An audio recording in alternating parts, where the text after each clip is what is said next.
Got it. Webinar is being live streamed. So let's see if this is actually working. All right. Restream says live now.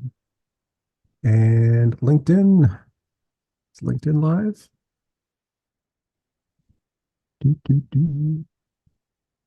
Click to join. Is this working? And mute this. Just do a tech check here. Yep, Oh, I there can we see you go. on my end too. Okay, great. See if we're Perfect. live on Facebook. Looks like we are. Yes. And let's check the old YouTube. So if anybody's watching at this point, we still have about 4 minutes to go. We're just checking the text, make sure everything's working. So last week we had problems. I don't want to have problems. All right, are we live on YouTube? Let's mute that. And then it's thinking about it. There we go. Okay. So live is working, and we will get started in 3 minutes. I just want to close all these windows since we know that they're working. Let's go over there. And I guess we'll keep the restream open since that has the chat if anybody does. But we're gonna have people jumping on the Zoom so they can chat directly. It'll be a little bit easier to monitor and manage. Okay. And yeah, so let's get this set up. Actually, let's go to this share screen. I want to save over $18,000. All right. Is that coming through, Serena? Yep, coming through. All right, excellent. All right, let me close some other stuff just to make my computer work a little better. Let's close that. Text files I'll keep open. And then, okay, CPU's at 97%, but not on 100. That's what's really matters. It's funny. Not at 100. Okay, so what time is it? It is 5:58 and 48 seconds. So we'll just get started at the top of the hour. And whoever's there is there. Well, let's see. Embed live. Okay. So one thing I do want to do actually is I'll post this on the group, the LinkedIn group. Let's see.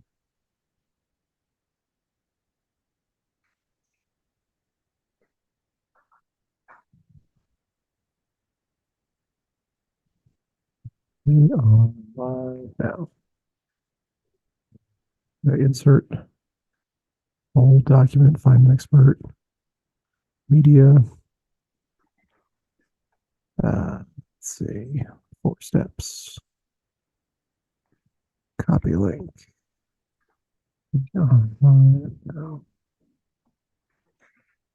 Alrighty. So let's go ahead and get started. And yeah, so anybody who's tuning in, welcome. This is the 4 steps to, well, let me go back to the title page. How about that? How to save over $18,000 annually with proven tax strategies. The most important thing is without making any more sales or spending any less. So it's all about optimization. We are Tax Sherpa. We do a lot of tax strategy. We will get into all of that in just a minute. But most tax strategy out there involve either making more money, making less money, or putting money into certain special accounts, or money leaving your pocket. These strategies that we're going to go over today are all about optimizing, about using the same income and the same expenses that you already have and just making them more tax efficient. And that's the key to the whole thing. So, I'm Neal. This is Serena. Hello, hello. She is our ops manager here at Tax Sherpa. I'm the founder. We'll get into my story here in just a second as to really what it is that Tax Sherpa is set out to do in the world. Right now, if you are tuning in we're streaming on LinkedIn, we're streaming on Facebook, we're streaming on YouTube. Our Facebook following is not big, so I don't know if anybody's there. But if you want to join us in chat, you can hop in the Zoom room and you just go to taxsherpa.com/Zoom. That'll take you to the registration page and you can log in as an attendee. And then, we're going till 7 o'clock tonight, 7 o'clock Eastern. And so I'm hoping we'll have time for questions. I'm not 100% sure. There's a lot of information to get through, and I'm going to do my best to not go on to tangents too much, but we'll see how that goes. Because I am known for the tangents.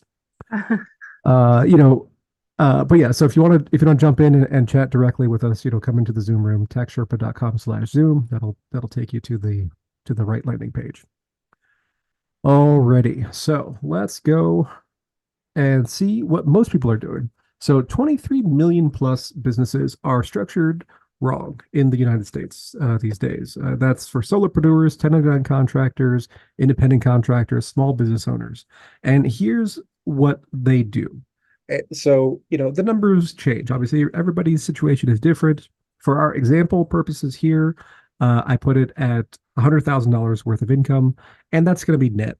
So maybe for consultants and contractors and coaches and all those kinds of people, generally we'll see 20 to 30% of revenue as direct expenses. And so if you're netting 100, maybe you made 125, somewhere in there. If you're netting 200, maybe you brought in 250, 240, something like that. That's kind of typical numbers that we see. But however you arrive at the net, for example, here we've got John Q, taxpayer, bringing in 100K. We're saying John is married and has 2 kids, which is actually the most beneficial filing situation I could make it and still be, realistic. Some people have 5 kids, but most people have 1, 2, or 3. And, a lot of people are married filing joint. So we're saying that's the only income to the family, and, might have a house, might not, but kind of the overall situation is you end up with $7,600 worth of tax here on that 100K, which is not terrible. Married filing joint rates are going to be the best rates you have for a given level of income. If this person were single, the tax would be much higher. We've got $4,000 worth of credits for the kids, which is, great. I'm very happy that they increased the child tax credit. And that leaves $3,632. But wait, there's more. $14,129. That is the dreaded self-employment tax. And this is a killer. I actually wrote a whole long blog post today. You can check out the blog on taxsherpa.com, all about self-employment tax. A lot of detail there, but don't do that right now because pay attention to what we're doing here. So the total is 17,761. So this is what people are doing. And I'm telling you, this is wrong. Well, not wrong. I mean, it's not, incorrect. It's just poorly done. There's so much more we could do. And this is where we come in and what it is that we do. So what they should be doing is, they should be breaking up their income into different categories. They should be showing less income through various tax strategies that we're going to go over. And we go from 100,000 down to 59,000. And then that takes us to a tax of 3564. And after credits for the kids, we actually end up with a refund of $436. So we go from owing 17,761 with the same income, same expenses, to getting a refund of 436. And that is a swing of $18,197. Now, over the next few minutes, I'm going to go over how we actually do this. There's 4 basic steps with 1 bonus step. And, we'll get into the nitty gritty here. So the focus you want to have is SDE. So if you've never been in the the M&A world, buying and selling businesses. SDE stands for seller discretionary income. This means if I'm the owner of the business, how much money do I have walking around to spend? So whether it's taxable, not taxable, or whatever, how much money do I have in my pocket for my lifestyle? And that's what we want to focus on. That's what we want to maximize. So net income on a tax basis or on a P&L is not the important thing. SDE is what you want to focus on. All right, so we're Tax Sherpa, like I said. I'm Neal, taxsherpa.com, done over 50,000 tax returns, 250 million plus in tax payments processed, billions of dollars worth of client earnings that those 50,000 tax returns are on. And I had kind of a roundabout way into the tax world. So in 2000, I started on my entrepreneurial journey. I can actually pinpoint the moment that I realized that the corporate world was not for me. So I went to school for engineering, and I was electrical engineering. I was interning my senior year, or right before my senior year. And I was out with AMD, Advanced Micro Devices, which is Intel's main competitor out in Texas. And I happened to be there during the spring of 2000, which was the time that the first 1 gigahertz processor was released. So this was a big deal, big round number, and AMD actually beat Intel to the punch. So both were working on this, and they got to market first. So, stock exploded. This was go-go days of dot-com era. Everybody was super excited. All of our employee stock purchase plan values were going up and up. We couldn't sell because we were locked up, but it was nice to see on paper. I remember overhearing people in the cubicle over, somebody talking to his mom or his cousin or something, say, "You got to sell, you got to sell." But we were locked in for 12 months, so I couldn't do anything at the time. But there was a lot of hoopla at the time, and then following that, we had a company award ceremony, and so we're in this big amphitheater or auditorium, whatever, and they're handing out awards, little plaques for everybody. Not for everybody, but let's say, so Joe, he got 3 patents this year. Let's give him a hand. Obviously the patents are owned by the company, but we're still congratulating Joe. We're not giving him a bonus or anything, but we're congratulating him. And they go through a whole bunch of people. This ceremony took all morning, and the the last guy that they called up, I will call him Bob because I call everybody Bob in my stories.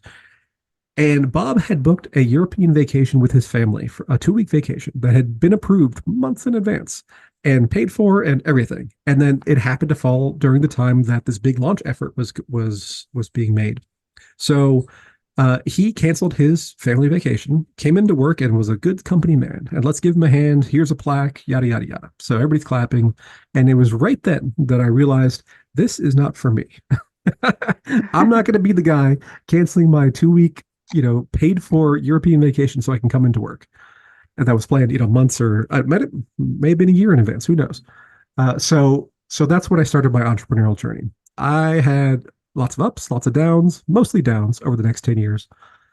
So by 2007, I started getting letters from the IRS that I owed over $1.3 million, which, if you've never been through the process, first you get letters. Then, if you ignore those, you get letters sent by certified mail that require signature. And if you ignore those, you'll start getting phone calls. And if you ignore those, they will start garnishing whatever they can find. So in my case, I didn't have any money in the bank account because I was broke, but I did have a paycheck. I had a W-2. So the HR people at my work, they got a notice from the IRS saying, hey, you have to garnish this employee's wages. And so I ended up getting, after the garnishment, I was left with like $300 in my paycheck, which I couldn't live on. So that really got my attention. And this whole process takes years. So by 2011, I had fixed my own problems, and in doing so, I had found a former Wall Street tax attorney who had opened up his own shop in Florida. And so I fixed my own problems. I got involved in the tax world. And so his business was growing, and, he was great at taxes, but terrible at running a business. I had learned all kinds of lessons over the last 10 years of, how to operate and run businesses through my own efforts. And so, we worked together. So I helped him on the operations side, and he taught me on the tax strategy and planning side. And over the next few years, we tripled his business, and, it was a high volume shop. So I was working 100-hour weeks for basically close to 10 years. And over that time, did 50,000 plus tax returns on the billions of dollars worth of revenue and saving clients 20-30 million dollars a year. Then in 2019, but really 2020, went off on my own, launched Tax Sherpa. And our mission at Tax Sherpa is to help the people in the middle. Because what happens is in the tax world, I'm in these mastermind groups. Uh, they're always pushing you to charge more and more fees, which, okay, I understand. Everybody wants to make more money.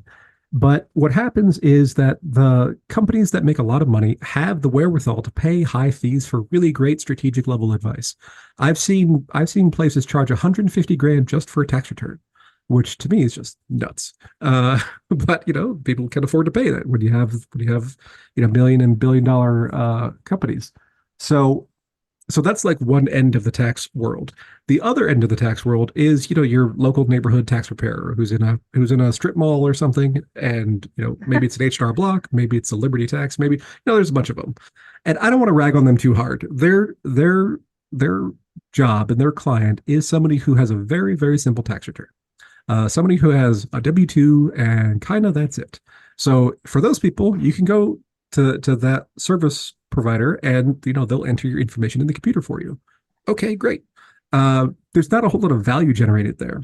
So what happens to the people in the middle, those the solopreneurs, the small business owners, the independent contractors, they are squeezed in the middle. They can't afford the huge fees because it doesn't make any sense, and so they end up going to the corner tax place, and they're just not getting the service that they should, because there's so much opportunity for people in that range, but they just don't know where to go, or the people they are going to just don't know how to help them. So that's what we do at Tax Sherpa. Throughout my whole entrepreneurial journey, the people who can't have a job working for somebody else, those are my people. So if you're one of those watching this, you're in my tribe, whether you're a client or not. But so that's who we really serve, is those people in the middle, the solopreneurs, the independent contractors, the small business people who want to save money on their taxes, and and want help doing it. So that's kind of the Tax Sherpa story. But there's 4 steps here. So we're going to get into it, and I know I don't want to run long. So step 1, you LLC. So hopefully you already have an LLC, but if not, you need to get one. And let's go to, there's Uncle Sam. A separate entity is job number 1 for asset and tax protection. So I'm not a lawyer. You can talk to a lawyer about asset protection, but the basic idea is limited liability. Whether it's an LLC or corporation, both separate the liability from your personal life. There's things you own personally, and there's things that are owned by the business, or operations, activities done by the business. You want to keep those things separate, just in case any lawsuits come about. And lawsuits could happen through no fault of your own. So just have the basics in place. Now, it's also step number 1 for tax protection. And that's because if you don't have an LLC, if let's say you're a consultant and you just have your own name, maybe you have a DBA, but you're still filing a Schedule C, for tax purposes, you are considered the same as your individual person. And that limits you on what it is you can do for tax strategy. So if you separate it out, you have 10 times less audit risk, which is kind of, a big deal that most people think. And the reason why it's 10 times less is because of what's called the tax gap. So not every year, but periodically, every, 4 to 5 years, the IRS rolls out one of these reports, and they call it the tax gap estimate.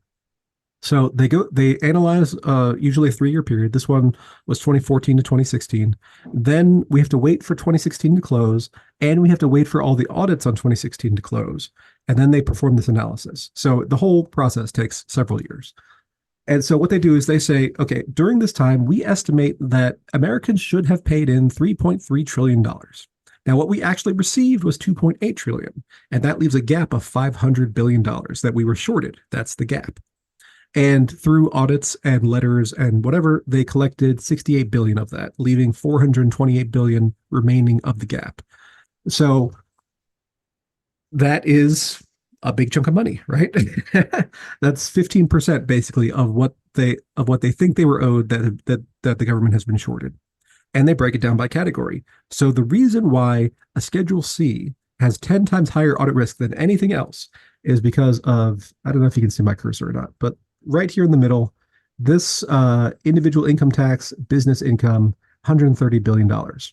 So 130 billion of the 496 billion, or let's round it to 500. So 130 of 500 is just that one category, individual income tax, business income. That right there is your Schedule C. And the biggest items on the Schedule C's is actually car and truck expenses.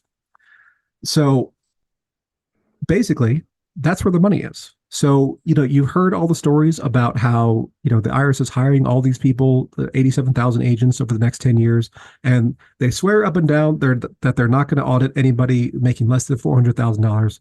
I'm telling you right now, that is a bald-faced lie. And the reason why is because, according to their own numbers, the money is right here in the individual income tax business income. And so if that's where the money is, that's where they're going to go. I'm sure that they are going to audit, the large partnerships and stuff more than they have been, sure, but there's only so many of those. So they're gonna those 87,000 people are gonna have to do something. That's where they're going. Even in 2014, 2016, the numbers were large. They've only gotten larger since then. But we're still waiting on a more recent report. So LLC, you separate it out, 10 times less audit risk. Now, it's not just any LLC. You actually have to make the tax elections to separate it out. And people ask, should I be an LLC? Should I be a corporation? Should I be a PA? In most cases, doesn't make any difference. There's a couple cases that you'll have some regulatory requirements. So in some states, for some industries, you have to be a PA, for example. But most of the time, LLC is just fine. If you are in one of those special categories, like for real estate, for medical services, stuff like that, check with your Secretary of State or your licensing board if you have one, and they'll be able to give you guidance. But generally, LLC is fine. Inkfile.com, we like them a lot. They do incorporations all over the country. Pretty effective, pretty cheap. I've used them for my own companies when I didn't want to go through the hassle. And next question we get is, what about Nevada? So Nevada has gained mystique about setting up a company in Nevada. So if you are doing anything in person, you're going to be in your home state, wherever that is. And if you are not doing anything in person, then you have a little bit more options. You can organize or incorporate in Nevada. So Nevada was really attractive for a long time because they have no state income tax and they have privacy. So if you go online and you search for a company, you can find the company, but you can't figure out who owns it. That's all going to be a topic of discussion with the Corporate Transparency Act next year, but another topic. But Nevada got greedy. They raised their fees. It ends up being, like $800-900 a year now. So the new hotness is Wyoming. Same kind of deal. No state income tax. No, registration privacy, all that kind of stuff. So there are still reasons to do that in Nevada or Delaware or Wyoming, but by and large, the income is going to come home to you wherever you're living. So usually, just filing in your own state is easiest, and usually the right thing to do. And then S corps. So I said we have to separate out the LLC, and LLCs are super interesting because they are what the IRS calls creatures of the state, meaning that there's no federal LLC. There's only state LLC and state LLC regulations. So the IRS doesn't actually have a way to tax an LLC. What happens is when you form an LLC, depending on how many partners are in the LLC, you'll be assigned a default filing status. But you can then make elections. You can tell the IRS, we want to be treated for tax purposes this way. And you can be a sole proprietor, which I'm saying don't do. You can be an S corp. You can be a partnership if you have more than one owner, or you can be a C corporation. C corporation files its own taxes, and it's not a flow through. And that under the current tax framework, that's generally not the way to go. Special circumstances, exceptions, but 92% of the time, S corp is the right way. And we'll get into why here in just a bit. So that's step number one. Create an entity, separate it out from yourself.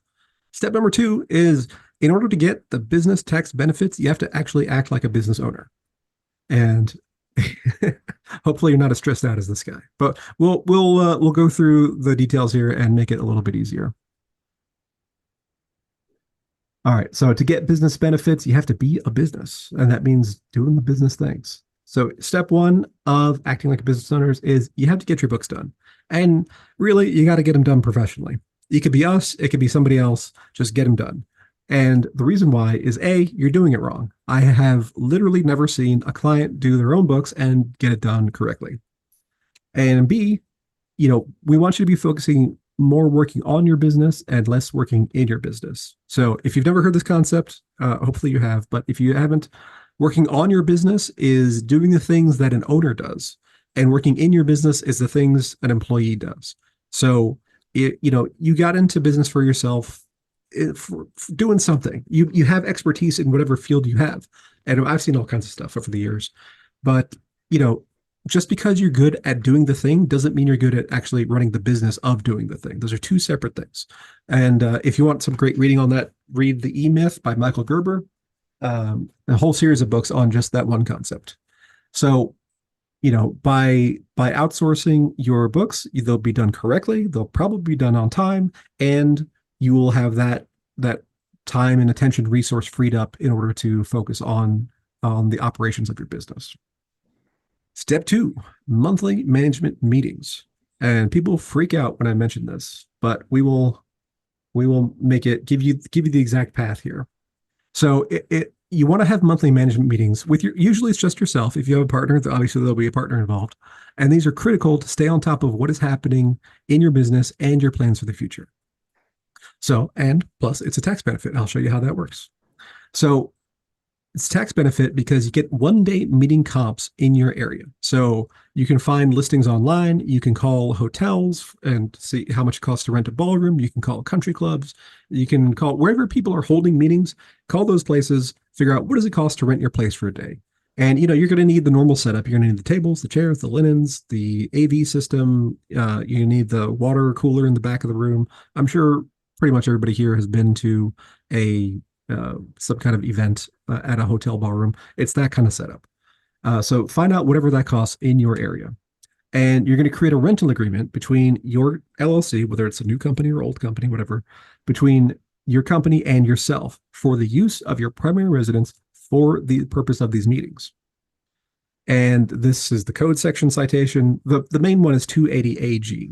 So basically what happened was that a bunch of people who lived around the Masters Golf tournament, Augusta National in Augusta, Georgia, which I'm in Atlanta. It's about 2 hours down the road. So a bunch of rich guys who lived around there, they wanted to rent out their houses during the tournaments and not pay taxes. So they lobbied Congress, and that's now a thing. So the way the rule works is that if you rent out your primary residence for 14 days or less during the course of the year, has to be 14 or less, then that income received for that rent is excludable from your taxable income. So it's just tax-free income.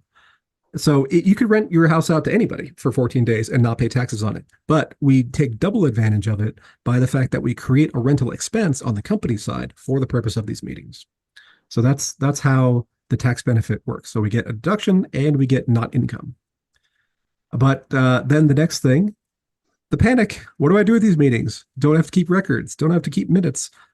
Yes, you do. You have to have actual meetings and you have to record them. And I'm going to show you how to record them and what to do. So we will solve your minutes panic. So step one of step two, I guess, review your books. So remember how I said you have to have your books done professionally? This is a part of why, right? So you have to have those reports in order to review them. That means they have to be done by somebody and they have to be right. So we're going to look at them. And one of the things that people get wrong about their books so much is that they're not looking at the elapsed events over time. So you have to one P&L from 1 month does not help you any. I mean, it's nice to look at if it's a good number, or maybe it makes you sad because it's a bad number, whatever. But what you really need to see is the change over time. You want to look at month over month. So we just finished November. So in the meeting that you would have this week, we would actually normally we do it on the 15th, which is Friday. We would look at November and compare that to October. And so then we have comparisons. We can see differences. We can see trends. We can see changes. And we're going to do that on a month over month basis, a quarter over quarter basis, and a year over year basis. So I'm going to look at January to November of 2023, and I'm going to compare that to January to November 2022, assuming my business goes back that far. So we want to review those, and we're going to look at a couple key items. Item number one is revenue. So did it go up? Did it go down? Did it go sideways? And why? And we're going to do this on all of these time frames. So month over month, did it go up, down, sideways? Why? Quarter over quarter, up, down, sideways? Why? Year over year, up, down, sideways? Why? And we're going to write all this down. Item two, large expenses. So the large expenses, it depends on your business, but generally things over $1,000. So if you have a line item that's over $1,000, you want to take a look at it. Was it one time? Was it recurring? Can this be done better, cheaper, more efficiently? Obviously everybody's business is different. Every month is going to be different. So you have to look at these case by case basis. Item three, all other expenses. So everything except for the large expenses. Up, down, sideways, and why? And again, month over month, quarter over quarter, year to date to over year to date, and write all those down. Item four, reimbursements and rental. So the rental is the rental for the meeting that you're having then, and make sure that you pay, the company pays you, the individual, for that rental space. And the other thing, though, is reimbursements. So reimbursements is actually another tax strategy called the accountable plan. And this is just like if you ever worked for a big company where you had to incur some expense and you submitted some receipts to HR or whatever, and they paid you a payout for the business use of your stuff. The same thing. So, all your home office things, a percentage of your rent or mortgage, a percentage of your utilities, percentage of your travel, percentage of your car, all kinds of stuff that you are using for business purposes that we can elevate those expenses into the corporate layer. Now, again, these are things you are already spending. And what we're doing is we are just making them more tax efficient by making them deductible through the proper planning. And, as opposed to just having to take the tax hit and then pay them. So, it's a huge swing between before and after. Item five, review the plan from last month. And we'll get into what that plan is here in just a second. But we're going to review last month's plan and see how you did. Were you below goals? Did you meet your goal? Did you exceed your goal? Why? Write it down. And item six, create a plan for next month and next quarter. So you want to, now that you have actually looked at your books on an elapsed time basis, month over month, quarter over quarter, year over year, you can improve on what's working, right? So revenue went up. Great. Why did it go up? Well, I did, 15 more outreaches and I got 3 more clients, whatever it is. So, you want to improve on what's working, and then you want to reduce what is not working. So, I tried this marketing strategy. I spent $2,000. It didn't produce any results. I got to stop doing that. And, just doing this process, improving on first you got to know what is working. That's the review process. And improving on that and reducing what is not working, this will make your business better and you'll end up making more money. And that's actually what the IRS wants you to do. I know it sounds strange, but that is actually the goal. The tax code is written for the business owner because they want business people operating in the economy, improving things for everybody, and just producing more economic activity. That's the whole point. The tax code, there's a big book that's published every year. It's called the Master Tax Guide. And the first however many pages, 20 pages, 30 pages, is all the tables. So if your taxable income is between this range and that range, and your filing status is this, then your tax is going to be that. And it's tables and tables of that for 20, 30 pages, something like that.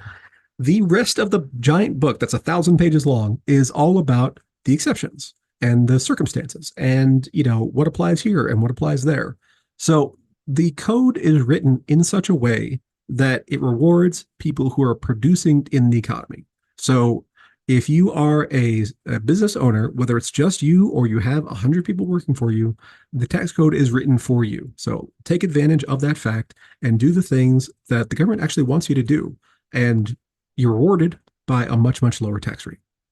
So that's kind of the whole the whole kit and caboodle of how the IRS and the Internal Revenue Code works. Um, but yeah, so if you go through those 6 items and review your books on those 3 time bases, and write them down, that creates your minutes. Pretty simple when you actually have a framework to do it, and and then you take the tax write-off for doing so. So that is step 2. Act like a business owner. Step 3. So this one's actually a bonus. Hire your kids, and you can see the money start to stack up. So not everybody, this isn't going to apply to every business, but it applies to a lot of businesses. So basically, if you have children that are between the ages of 8 and 17, they have major tax benefits. So, a couple things. They have to do actual work. So, I have a 9-year-old. I actually had her opening my mail, scanning it, and then shredding it, and that's an actual job, right? That's office work. Um, for the teenagers, a lot of times I'll talk with clients and I recommend that they do their social media because one, they're better at it than you, and two, there there is a tax break for it. But you have to do actual work. You have to have the kid do actual work. You have to keep timesheets. You have to pay them a reasonable amount for the work that they're doing. Social media management is actually a pretty highly paid skill, so that's another thing to keep in mind. Document. That's the things I was just saying. Timesheet, hourly wages. You can use a site like salary.com to figure out how much things cost in your area if you were to hire that job out, that sort of thing. Track time, I already said that. Favorite job, I already said that. Social media research. It's money lessons. Okay, so this is actually the reason this is my favorite tax strategy. Well, it's between this and the Augusta meetings. But let's say you have a 10-year-old and you pay that 10-year-old, I don't know, $6,000 for the year. So now the 10-year-old has $6,000 in an account. Now, obviously, it's still a 10-year-old. You're not just going to give them $6,000 in cash. You're going to put it into a bank account. There's going to be a debit card. You're going to have control over that account. Now, here's the thing. So every parent in America spends a giant amount of money on their kids. I don't care who you are. I don't care if you live with them or they're divorced and you're in a different household, whatever. You're still paying tons of money for your kids. So now, instead of spending your own money, the kid has $6,000. Let's spend the kid's money.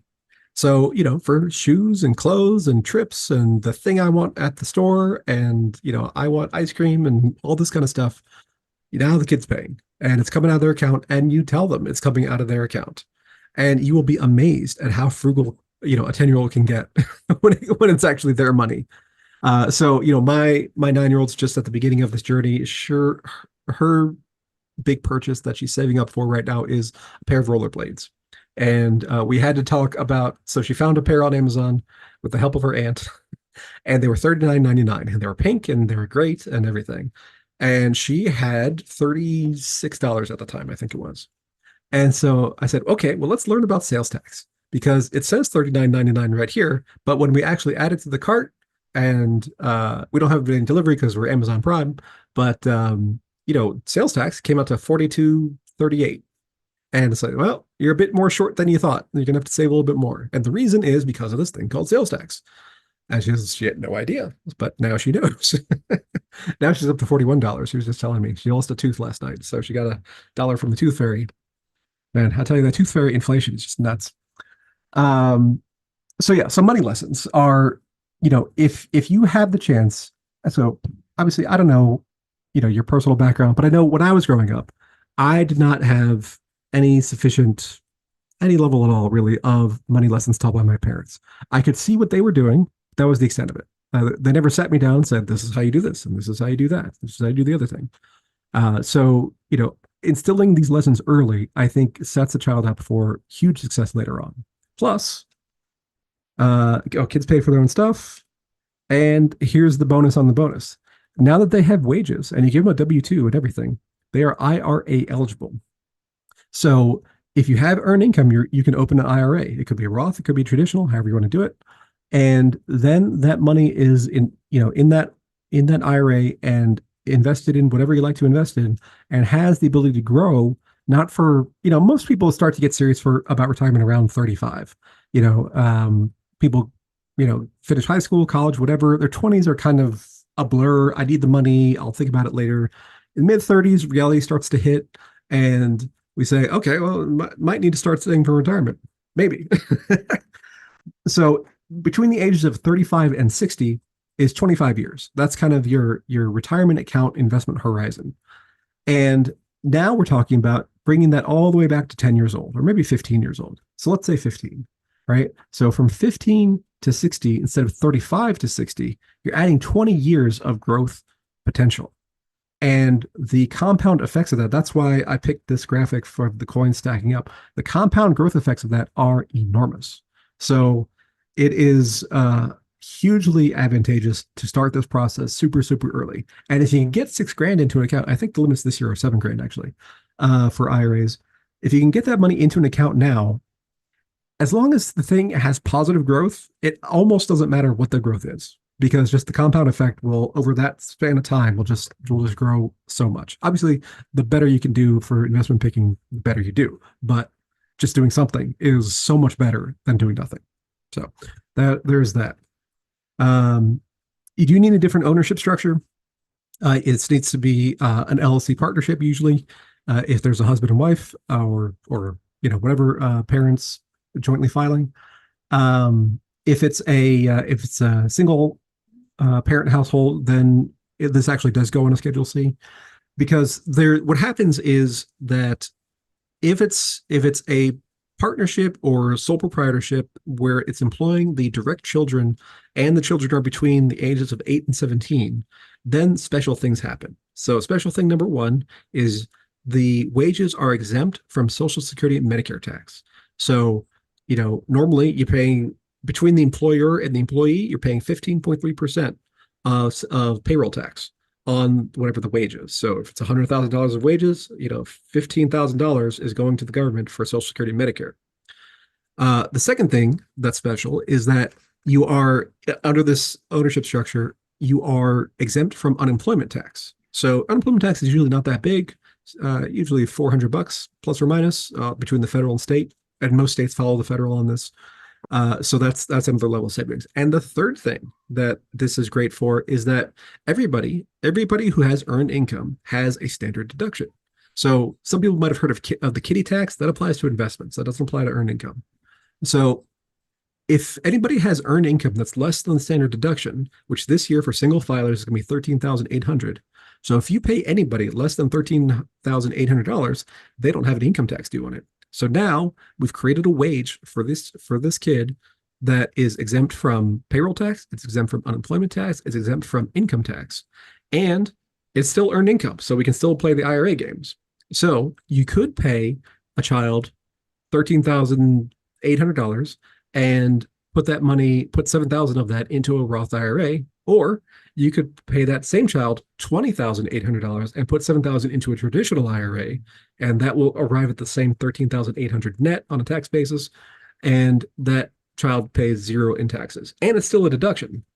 So that's how that structure works. So if you have the kids in the right age, I highly recommend it, and you have all the ancillary benefits of the long investment horizon and the money lessons, getting them started early. So huge fan. I recommend it if it applies to you. Step 4. This is step 4 of the 4+1 bonus, salary optimization. This is where you can have your cake and eat it too. Now, salary optimization is always the last thing that we do.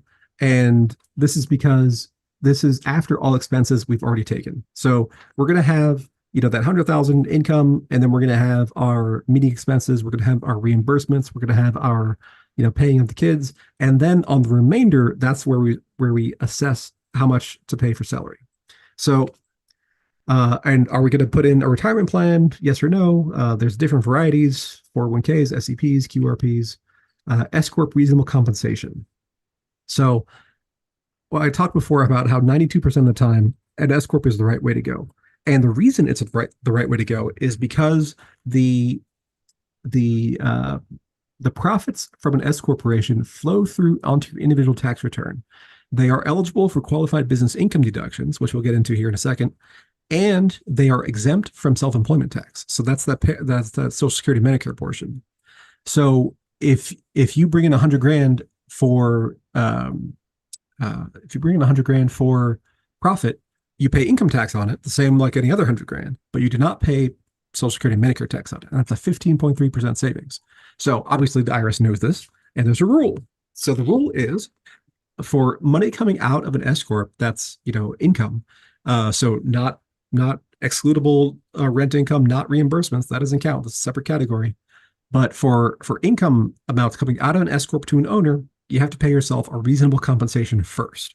So what is reasonable? Nobody knows. It's not defined anywhere. So there have been various court cases to try to establish this. And basically, what you want to do is you want to figure out what would it actually cost to hire the services of doing the things that you do. So you model out a week, and you can do it on 30 hours or 40 hours, and track what it is that you're actually doing. Because anybody who owns a small business, they're not doing just one thing. You're not just a small business owner, right? You're doing whatever the task is of that your business does. You're doing admin work. You're doing collections work. You're chasing after clients. All these kinds of things. All if you were to hire them out, those would all be separate jobs. So what you want to do is track your hours and separate out the activities and go through and figure out what each one of those would cost, and you come out with a blended average, rate. And that would be your reasonable compensation. So that's one method. It works. But it's going to be a fraction of what it is that the company is producing. And what that fraction is depends on all the factors involved in your business and your situation. The second thing is I mentioned the qualified business income deductions. So qualified business income deduction was this deduction that was created through the Tax Cut and Jobs Act, which was Trump's tax reform. And what happens is that the pass-through income is eligible for up to a 20% break. So let's say you have $100,000 of pass-through profit. Now, you might only be paying tax on 80 of it. And how much depends on how much total income you have for the year and what your filing status is. And below a certain threshold, you get the flat 20% break. Above the threshold, and again, depends on your filing status, but above that threshold, then you start to be tested. So there's three tests. So one is 20% of the income. Two is 50% of the wages that are paid by the company to anybody. Could be yourself, could be others, could be combination. And three is 2.5% of basically the real estate that is owned by the company. So, Trump was a real estate guy. So obviously real estate is advantaged in that way. And the idea there is that they want to incentivize asset investment for plants and equipment and real estate and that kind of stuff. So what they do is if you're above the threshold based on your filing status, they compare the wages number and the assets number. Whichever one of those is larger, they then compare that against the 20% of the income. And whichever one of those is lower, then that feeds into your qualified business income deduction calculations. And there's other things that goes in there, your itemized deductions, your capital gains, and stuff like that. But that's the basic idea. You definitely want to keep an eye on that if you're above that threshold with the W-2 numbers, which is going to be part of your S corporation reasonable compensation. And all that gets mixed together, and you end up with a QBI deduction. And this can be a very large number, depending on what you have going on. In our example case, it's not so big, but we've seen clients, have, six-figure QBI deductions just through proper planning here. So that is the salary optimization. Putting it all together. So here's kind of where we started. Revenue is the same, 100 grand. And that's our net revenue after direct expenses. Meetings rental comes out 22.4. That's money that was already there. We're recharacterizing it. Reimbursements 18.6. These are based on averages that we see nationwide. This money is recharacterized. We recharacterized a salary of 29.5. We recharacterized pass-through profits of 29.5. On that 29.5 pass-through profit, we get a QBI deduction of 5,900. That's an extra deduction on top of everything else. And our new AGI after the qualified business income is 53,100. So we went from 100,000 to 53,100 just by tweaking how things are treated. And that's really the key thing to take away here. We didn't make any more. We didn't spend any less. We didn't spend any more either. We just took the things that we already had and organized them in a way that is much, much more tax efficient. So we brought our income from 100, our taxable income from 100 down to 53. Now, depending on your filing status, whether you're single or head of household or married filing joint, the taxable income after that, it varies because your standard deduction is going to be different. And these days, most people use the standard deduction, and that's a whole other tangent I won't go into. Uh, but yeah, most people take the standard deduction now, just because it's so hard to get to the itemized levels. But if you're married filing joint, which our example case was, now your taxable income is 25.4. So taxable income was 83 or something. I forget exactly what, and now we're at 25. So that is the power of planning things in the right way and putting things in the right order and going through the right steps.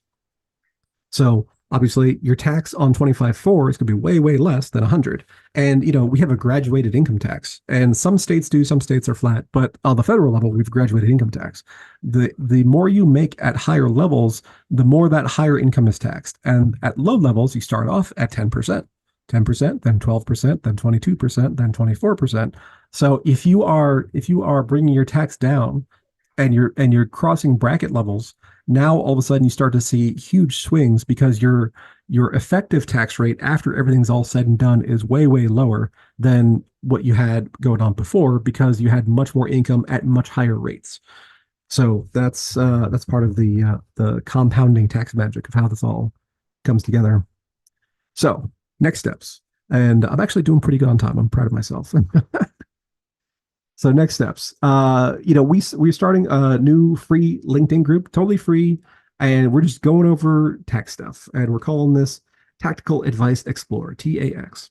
And we're going to share templates, we're going to share action items, share ideas and recording. So the recording of this is going to be in that group. The slide deck is going to be in that group. So if you want to join there, just go to taxsherpa.com/group, and that'll redirect you to the LinkedIn page where that's all held. We also, when we do these, we do pick one lucky winner for new people joining. We will give you a free tax blueprint. So the blueprint is the process where we diagnose your situation. You'll get on the phone with Serena here, and she'll go through kind of everything you got going on, your jobs, your businesses, your investments, all that kind of stuff. And we will diagnose your current tax picture, and then we will apply tax strategy to it. And we say, okay, you are here, you're on track to pay whatever it is, $50,000. We had one earlier today that was $67,000.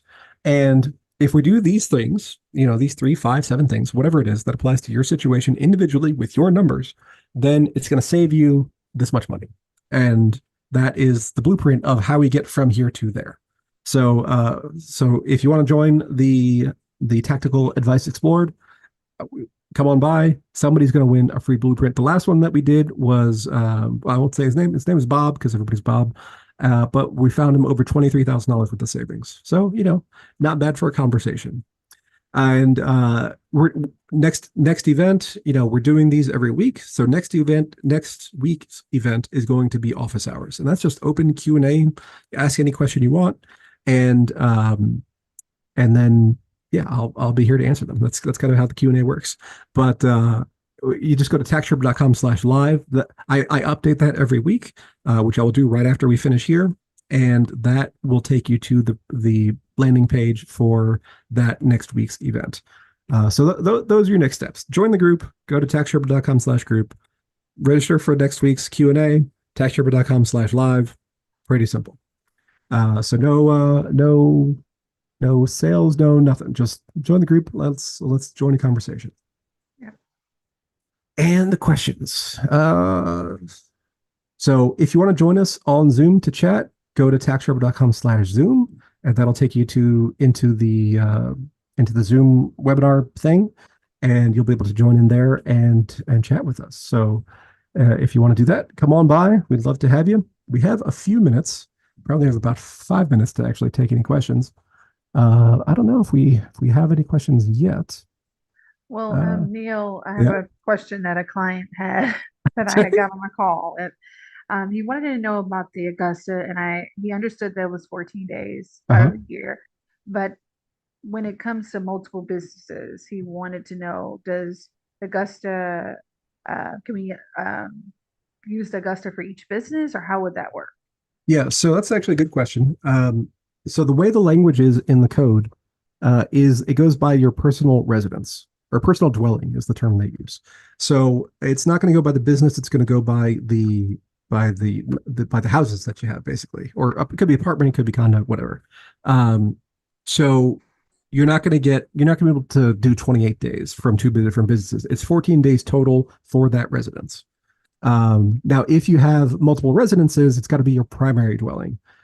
We have seen situations where we've got like two business partners, and so we do an Augusta plan on each one because we've got two different residences, and they have meetings separately and together in both places, and that's able to work that way, and then we can create some additional tax deductions. But the bottom line for you personally, it's going to be your primary dwelling and 14 days for the year, and that's it. Could be one business, could be many, because you could rent out your place to 14 different people, 14 different days. That still works, but it's 14 is the limit. Okay, sounds good. And And oh then wait, well, I forgot to say I do have all the answers though. The answer to all tax questions is it depends. that is true. Super Because true. it depends on your situation. It depends on the facts and circumstances of the case. Because you know the tax is where law and accounting meet, right? So accounting people think of as very black and white. The money is this, the money is that, and that's because they don't understand accounting. There's lots of things that go into what is booked when and how much that is subjective. So there's cash basis accounting. The money only counts when it hits the account. There's accrual basis accounting where we count the money as being income or expense when we incur the agreement.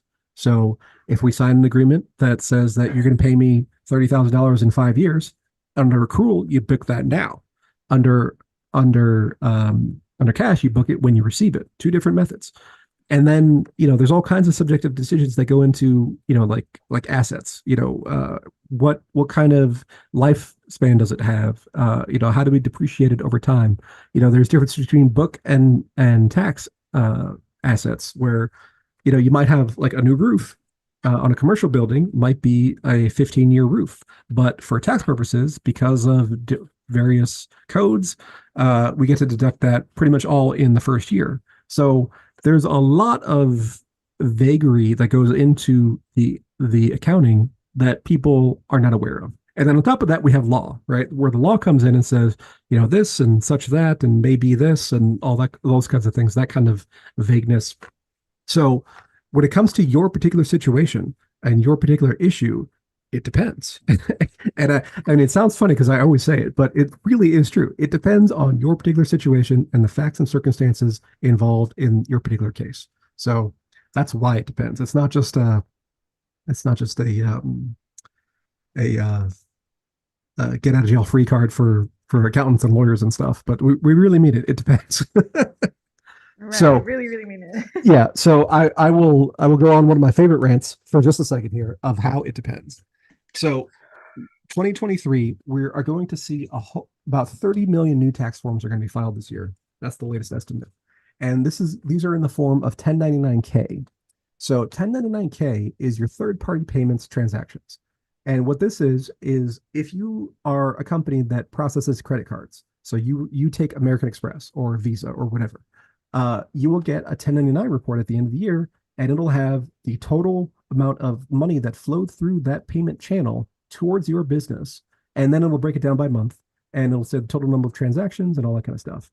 So other payment gateways like PayPal and Venmo and Zelle and Airbnb. So they had, under the old rules before this year, there was they had to create one of those reports for anybody who received at least $20,000 and had at least 200 transactions during the course of the year.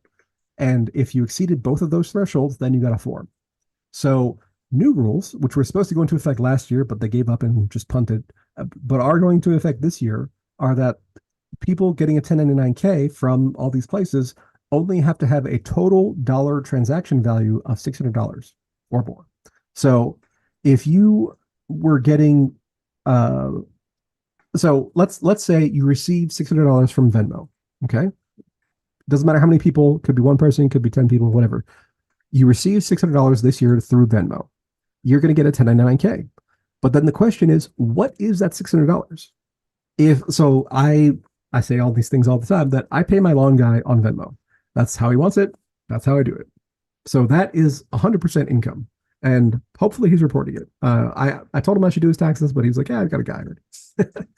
but but your guy sucks because you're still using Venmo. Uh, but, but so that is income. Now I've also paid my daughter's Girl Scouts event registration thing.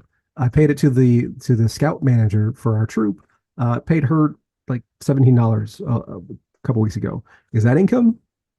Probably not. I think that's more likely going to be reimbursement. If three friends go to dinner together and two friends pay the other friend on Venmo, and that one friend pays it on the card, is that income? Nope. Uh, if you are um, if you are giving somebody a gift and you give them $600, is that income? Nope. So the same $600 hits the account. The same $600 goes to the same payment platform, Venmo. Venmo creates a form. Venmo has no idea what this money is. They're just saying this happened. We don't know, and it's going to be up to us in filing the 2023 taxes to figure out what those things are and how much of it should be taxable and how to report that. So we're actually still waiting on guidance from the IRS for that. I think it's going to be on Schedule 1, Page 2, but I'm not 100% sure about that yet. So that is my rant of a clear case where it really It depends. depends. Yeah, it depends. It depends. You know what? I was thinking we can do another webinar just on the subject. It depends when it comes to taxes. That would be fun. Yes, Uh, yes, yes. yeah. So it looks like we are coming up on time. I don't know if we have any other questions. Do you see anything that we should hit real Well, quick? really fast. So I did have a client that is really interested in making his office look great Mhm. and wonderful, and he wanted to know if he added a bench and a gym inside there, would that be a write-off? So that is an interesting question. I don't know if we can answer in 3 minutes, but yeah. So there, when it comes to business expenses, there's a couple of principles we have to keep in mind. So one is necessary and ordinary. So what this means is that necessary means that it is needed for the business um, to do, right? This is a necessary expense for the type of work that we do. And ordinary also means that it is, in the course of this type of business, these kind of things are ordinary. Other people do this and all that kind of stuff. So those are both subjective, but depends on what kind of business that they're doing. Could you say a home gym is necessary for painting? Yeah, probably not. You know, Maybe if you got a prescription from a doctor saying you have to work out in order to paint and because you have muscular dystrophy or whatever, then maybe. That's a good one. But generally that's going to be a hard connection to make. So you have to look at that test as to whether or not that is going to apply to that particular business. Um, so in most cases, going to say probably not, but you know, but it depends. Um, so yeah, it's That's funny that's because it go back to it depends. it always does. So we would need to figure out all the details of that particular business and that particular owner situation. Sounds good. So I mean, I have seen people get prescriptions for pools, like you need to swim. Um, That's doctor says crazy. so. So Yeah. all kinds of stuff happens. But that brings us up on time here. So I want to thank everybody for watching, whether you're watching live or watching on replay. Go ahead and go to taxsherpa.com/group, join our free LinkedIn group, and you'll get all the recordings and the slides and everything there. So we'll see you next week. Next week's going to be office hours, just open Q&A. So hope to see you there. Yep. See you there.